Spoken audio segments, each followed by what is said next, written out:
Episode 1, The Blue Ball Inn, Brucetown, Virginia, July 3rd through the 4th, 2025, Part 1. Hey everyone, I'm Airick with B R Paranormal. Welcome to the very first episode of Evidence with Airick. Today I'm going to start the evidence review for our July 3rd investigation of the Blue Ball Inn. Located in Brucetown, Virginia, it is also known as Littler's Tavern, and was built in 1747. This is actually the second time that we've investigated it. We may go back and do a separate video for that initial investigation, but today we're just going to focus on the one we did on July 3rd through the 4th. During that investigation, we used 7 EVP recorders, 4 wireless cameras, and 8 wired cameras. As a result, we had a lot of footage, and it took us a lot longer than expected to review all of it. But we finally finished. Because we have so many audio and video clips, we will record several short episodes rather than one long one. This is the first one. In addition to our regular team members, we also had Joseph, the property owner, join us as a special guest investigator for the night. If you have visited the Blue Ball Inn or follow them on social media, then chances are that you probably already know who he is. Okay, so enough of the lead-in. Let's get started with what you're really here for and take a look at the evidence.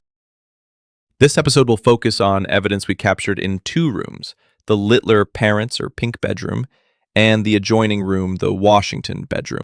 Even before we completed setting up our equipment, we were capturing voices on our cameras. This first audio clip was captured on the room's wired camera. In it, we hear what sounds like a woman who is looking for someone named Benson. In our second audio clip, we hear a woman's voice say, "Come in." This was also captured before we went lights out. Our third audio clip is of a woman saying yes. This was captured on 2 devices, our EVP recorder and the wired camera, and in both bedrooms. In this next clip, we captured something that sounded like a paper clip or a similar item hitting the floor or another surface twice.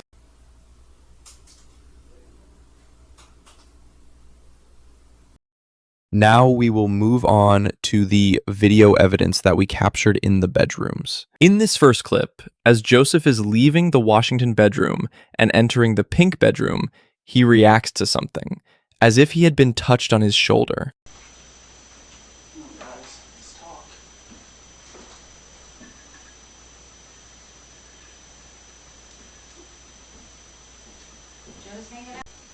We have slowed it down to try to catch that moment. He did not say anything about it at the time, but mentioned it to the team later.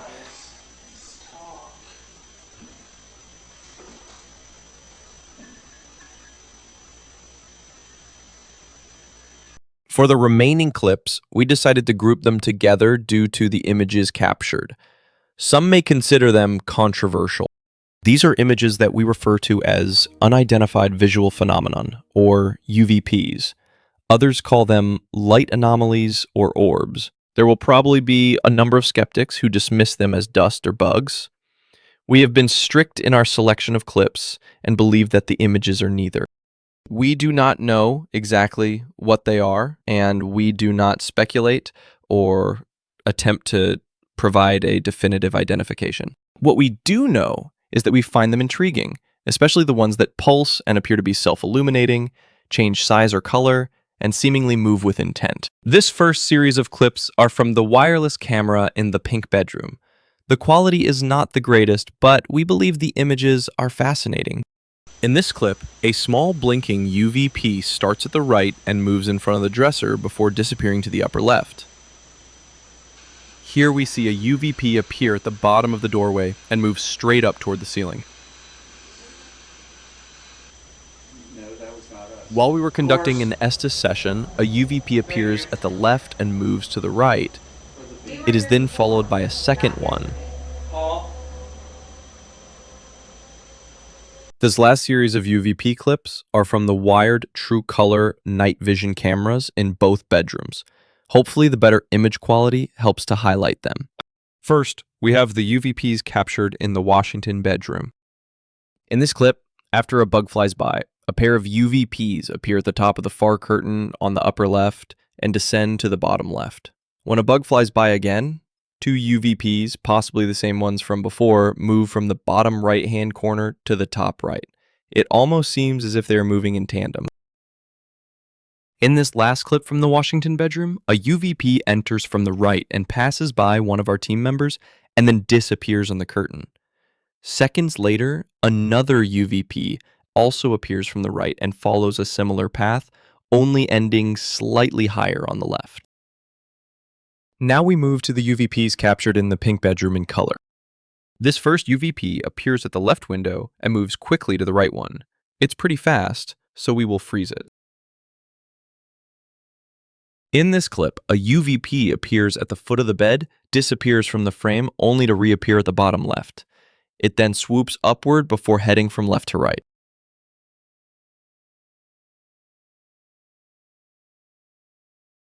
Here a UVP forms in the bottom left-hand corner and floats over to the right bedpost before disappearing.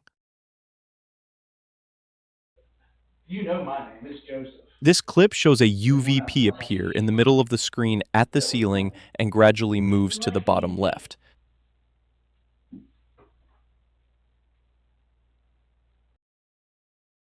During this clip, it looks as if it is raining UVPs. They appear in several different sizes throughout the room.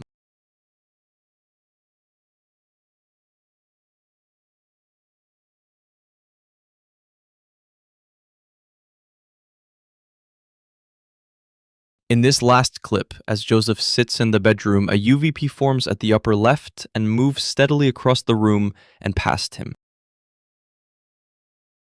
This brings us to the end of our evidence review for the Pink and Washington bedrooms. We hope that you have enjoyed it and found the items we captured interesting. Stay tuned for the next episode, which will be part 2 of our evidence review, when we will focus on other rooms at the Blue Ball Inn. In the meantime, take care of yourself and each other. I'm Airick. Thank you for watching, and I will see you next time.